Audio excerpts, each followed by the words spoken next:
किसान नेता सरवन सिंह पंडेर का कहना है दिल्ली आंदोलन 2.0 शुरू हुए 305 दिन हो गए हैं और अमन अनशन शुरू हुए 7 दिन हो गए हैं। मंत्री गैर जिम्मेदाराना बयान दे रहे हैं। सरकार की बातचीत की मंशा के बारे में हमें कोई प्रस्ताव नहीं मिला है। सरकार किसानों के किए वादे पूरे नहीं कर रही है। मैं सभी से विरोध में शामिल होने की अपील करता हूँ। 100 से ज्यादा दिन हो गए दोनों बॉर्डर पे बैठने ले, हाले तक सरकार से कोई भी सुलह या कोई मैसेज आया?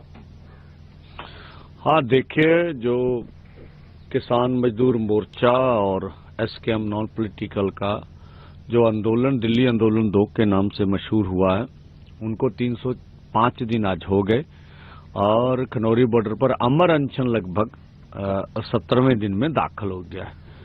जहां तक सरकार का न्योते का सवाल, अभी तक सरकार के मंत्री जो मुझे लगता भी एक विदाउट संजीदगी, जो संजीदगी नहीं है उनके बयानों में, गैर संजीदा बयानबाजी कर रहे हैं। तो कोई भी इस तरह का प्रस्ताव अभी है नहीं कि सरकार अभी वार्ता के लिए तैयार हो रही है हमारे साथ। और जो भारत सरकार के मंत्री हैं, राज्य मंत्री हैं, वो अकेला एमएसपी लीगल गारंटी कानून के ऊपर डिबेट को रख रहे हैं और वो राज्यों का विषय बता रहे हैं, जबकि उन मांगों में किसान और खेती और मजदूर के लिए कर्ज माफी भी है। कि आप कॉर्पोरेट का 14,57,000 करोड़ का कर्ज माफ करते, अभी 24 में भी माफ किया उनका कर्ज। तो फिर जो किसान और खेत मजदूर कर्ज के कारण खुदकुशी कर रहे हैं, उनका कर्ज क्यों नहीं माफ होता? उनमें जो भारत सरकार ने पिछले आंदोलन में वादा किया था, अभी हम बिजली का जो प्राइवेटाइजेशन का बिल है वो नहीं लेके आएंगे, अभी उन्होंने बना लिया है, कई राज्यों में लागू कर रहे हैं, वो बात भी है। उनमें जो लखीमपुर खीरी का इंसाफ और जो माने भी थे पिछले आंदोलन में भी, दिल्ली पिछले आंदोलन के जो देश भर में केस डाले गए हम वापस ले लेंगे, उसके ऊपर भी कुछ वो बोल नहीं रहे। हमारी मीटिंगों में उन्होंने मान लिया था। और खेती को पॉल्यूशन एक्ट से बाहर निकाला जाएगा, ये भी हमारी मीटिंगों में भी ये बात मान ली थी। उनके ऊपर भी उनका स्पष्टता कोई भी नहीं है। खेतिहर मजदूर या कोई भी मजदूरी करना रोजगार का विषय है। नरेगा मनरेगा, इनमें हम कहते 100 दिन का रोजगार देते, 200 दिन का रोजगार दो। तो ये केंद्र का विषय है कि राज्य का सैनी साहब बताएं। वो मांग भी है और अच्छी दिहाड़ी की मांग कर रहे हैं हम लोग। और आदिवासियों की संविधान की 5वीं अनुसूची, जो उनके जंगल जमीन छीनी जा रही है, उनको लागू करने का हम मांग कर रहे हैं। तो भारत WTO से बाहर आए और फसली बीमा योजना, जो मौसम की मार पड़ती है हमारे किसानों के ऊपर, हर चीज का बीमा, आप सुई से लेके जहाज तक का बीमा देखेंगे भारत में, भारत से बाहर। लेकिन जो इतना बड़ा हमारा किसानों का सेक्टर, उसके लिए कोई बीमा नहीं।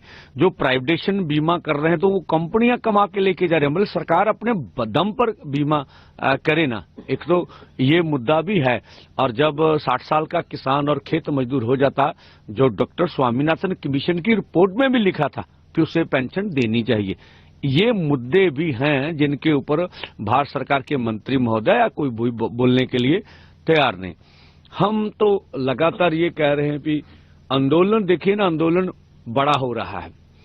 आंदोलन में जब हजारों की और 85 हजार लाख तक की भीड़ जाएगी, और देखिए हमारा मानना भी पूरे देश को इसके लिए सुचेत रहना चाहिए। हमारे लोगों को सरकार की एजेंसियां कोई ना कोई इस तरह का कार्य करवा सकती हैं, तो हमें बदनाम करने के लिए, हमारा नैरेटिव बदलने के लिए, और अपने देश के किसान मजदूर से अपील करेंगे।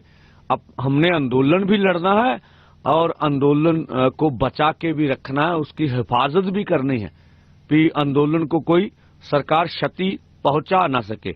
और यहाँ हम लोग फिर आज भी पीसी करके हमने दोनों फोरमों ने कल अपने अपने तौर पर, और कल शंभू पर भी दोनों फोरमों की रात मीटिंग हुई थी।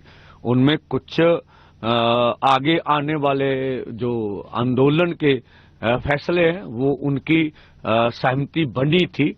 और आपको अगर आज पीसी हुई और सब कुछ हमारा कुछ अभी कुछ मसलों के ऊपर हम विचार कर रहे थे, फाइनल हो गया, तो आज ही आपको आगे की बात भी बताएंगे।